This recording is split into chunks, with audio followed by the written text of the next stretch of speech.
Salam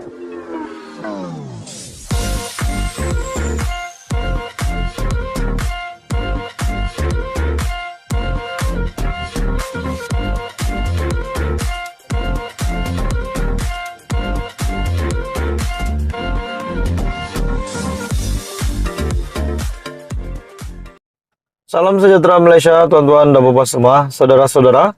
Selamat datang ke channel Fels Lifestyle. Tuan-tuan dan bapak semua, satu isu panas hari ini berkaitan dengan nama Joe Low ataupun Low Taek Joe. Nah, siapa tidak kenal Joe Low?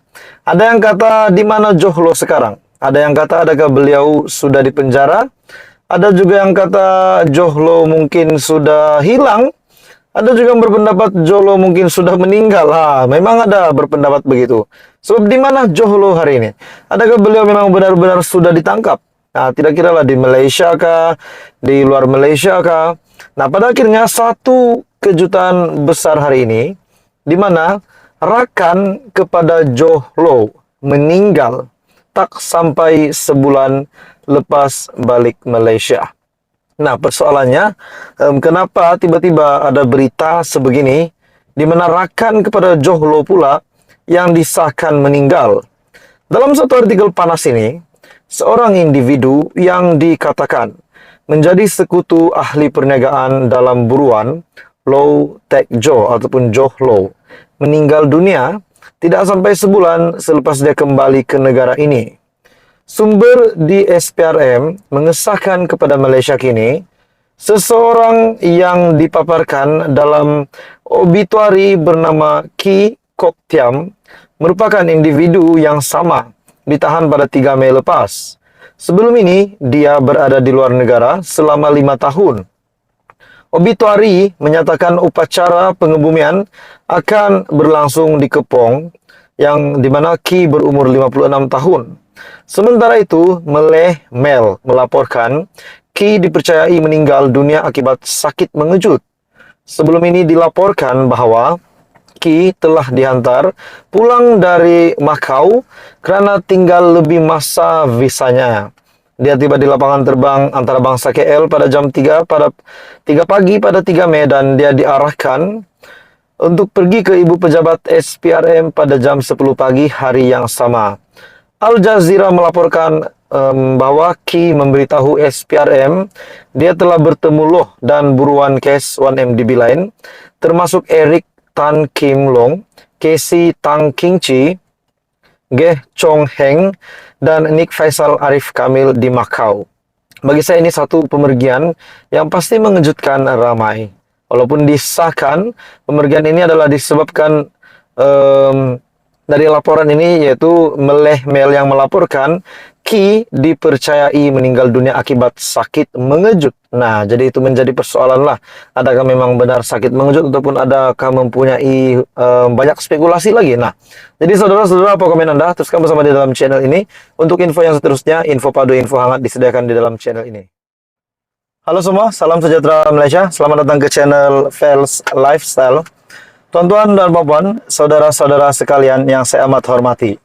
Satu kejutan besar kepada Perikatan Nasional setelah terdapat satu artikel berita yang mengesahkan ada dokumen panas. Bagi saya ini dokumen panas yang pasti bakal mengejutkan kepimpinan Perikatan Nasional.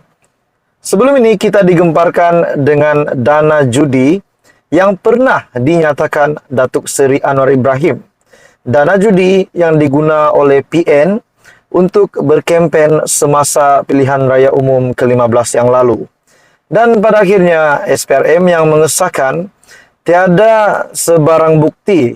Namun hari ini, saudara-saudara, ataupun yang terkini, ahli perniagaan serah dokumen berkaitan dana judi PN kepada SPRM. Nah, saudara-saudara, selepas SPRM mengesahkan perkara ini bahwa tiada bukti, pada akhirnya ahli perniagaan ini menyerahkan dokumen berkaitan dengan dana judi tersebut ataupun dana judi PN kepada SPRM. Nah, kita juga dikejutkan setelah Datuk Seri Anwar Ibrahim berkata bahawa beliau tidak lebih kurang beginilah. Beliau bukannya sesuka hati membuat kenyataan. Makna kata Datuk Seri Anwar Ibrahim yang membuat kenyataan itu memang ada asas, memang ada bukti bagi saya. Jadi saudara-saudara, dalam artikel ini yang mengesahkan, ahli perniagaan itu yang menyerahkan dokumen berkaitan dana judi PN kepada SPRM telah menyerahkan dokumen yang didakwa mengandungi bukti kaitan antara PN dengan syarikat perjudian kepada SPRM.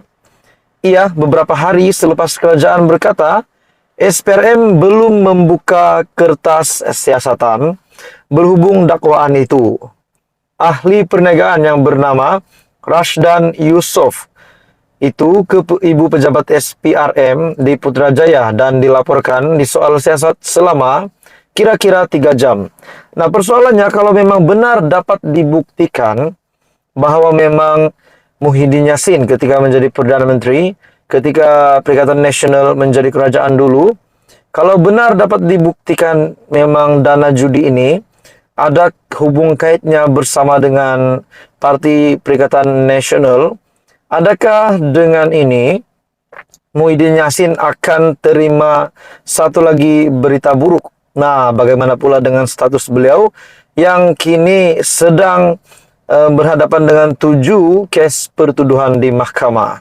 Nah, bagaimana pula dengan kepimpinan PN yang lain yang pernah membuat kenyataan bahwa mahu saman Perdana Menteri kerana mengeluarkan kenyataan yang berbaur fitnah dan bohong.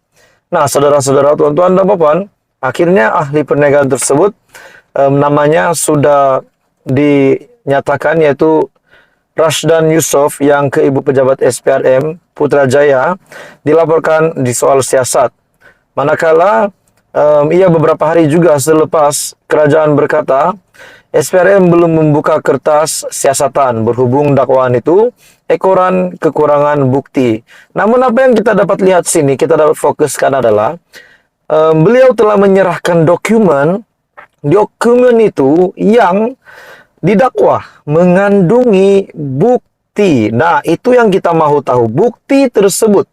Bukti kaitan antara PN dengan syarikat perjudian. Jadi menjadi tanda tanya ramai, adakah memang PN mendapat dana, sumber keuangan mereka semasa berkempen pada PRU15 yang lepas adalah memang dari dana perjudian. Kalau ini benar, bagaimana pula dengan perasaan pengundi-pengundi dari Perikatan Nasional dan juga kepimpinan-kepimpinan parti yang bergabung di dalam PN? Bagi saya ini satu berita yang menggemparkan seluruh kepimpinan Perikatan Nasional. Jadi apa komen Anda? Teruskan bersama di dalam channel ini untuk info yang seterusnya. Info padu, info hangat disediakan di dalam channel ini. Jangan lupa tekan butang like, share, dan subscribe.